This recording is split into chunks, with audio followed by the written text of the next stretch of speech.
Rajshahi medical college হাসপাতালে বাড়তে শুরু করেছে ঠান্ডাজনিত রোগে আক্রান্ত রোগীর সংখ্যা। বিশেষ করে বয়োবৃদ্ধ ও শিশুরা হাসপাতালে ভর্তি হচ্ছে বেশি।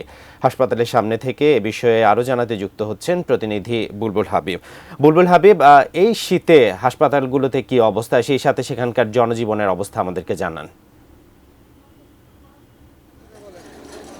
বান্না, আসলে আপনি জানেন যে রাজশাহীতে গতকাল থেকে কিন্তু শীতের তীব্রতাটা বেড়েছে এবং গতকাল তাপমাত্রা 13.2 ডিগ্রি সেলসিয়াস ছিল এবং আজকে 14 ডিগ্রি সেলসিয়াস। কিন্তু সকাল থেকে আসলে ঘন কুয়াশায় চারদিক আচ্ছন্ন, এই কারণে আসলে ঠান্ডার হারটা বেশি। এই ঠান্ডার হার তীব্রতা বেশি হওয়ার কারণে কিন্তু ঠান্ডাজনিত কারণে হাসপাতালে রোগীর সংখ্যাও বাড়ছে।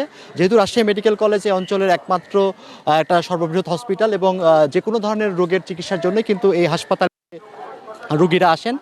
সেজন্য আমরা দেখেছি যে এখানে হাসপাতালে প্রতিদিনই কিন্তু শীতজনিত রোগে আক্রান্ত হয়ে এখানে শিশুরা হাসপাতালে প্রতিদিনই গড়ে 100 থেকে 150 জনের মতো ভর্তি হচ্ছে, অর্থাৎ আসন সংখ্যা যেটা রয়েছে তার 3 থেকে 4 গুণ রোগী ভর্তি হচ্ছে। তো আমাদের সঙ্গে রাজশাহী মেডিকেল কলেজ হাসপাতালের মুখপাত্র ডক্টর শঙ্করকে বিশ্বাস রয়েছেন, তার কাছ থেকে আমরা জেনে নেব যে আসলে এই যে শীতজনিত রোগ আক্রান্ত হচ্ছে, এটাকে আপনারা প্রতিরোধ করার জন্য কী ধরনের ব্যবস্থা নিয়েছেন এবং কোন ধরনের রোগ বেশি আক্রান্ত হচ্ছে?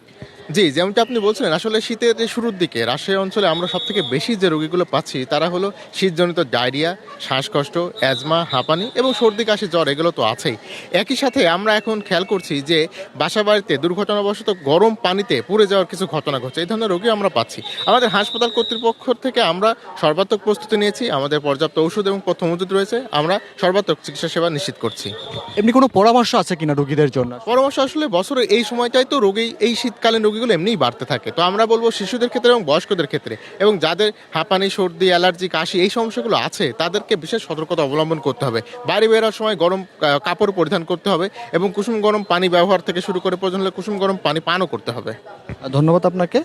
তো আমরা আসলে হাসপাতালের যে চিত্র, সেই চিত্রের কথা শুনছিলাম। তো যেহেতু আসলে হাসপাতালে ধারণ ক্ষমতা কম রয়েছে, যেহেতু আমরা শিশু ওয়ার্ডে 150 জনের মতো শয্যা রয়েছে, এরকম মেডিসিন ওয়ার্ডেও 400-500 মতো শয্যা রয়েছে, কিন্তু দেখা যায় যে 3 গুণ 4 গুণ রুগী হাসপাতালে এই শীতের সময় এটা আরও বাড়ে। তো এই জন্য আসলে চিকিৎসকরা মানে সতর্ক থাকারই পরামর্শ তারা দিচ্ছেন। তো বান্না, এই ছিল এখান থেকে রাজশাহী মেডিকেল কলেজ হাসপাতালে যে প্রতিদিন রোগীর সংখ্যা বাড়ছে তার খবর।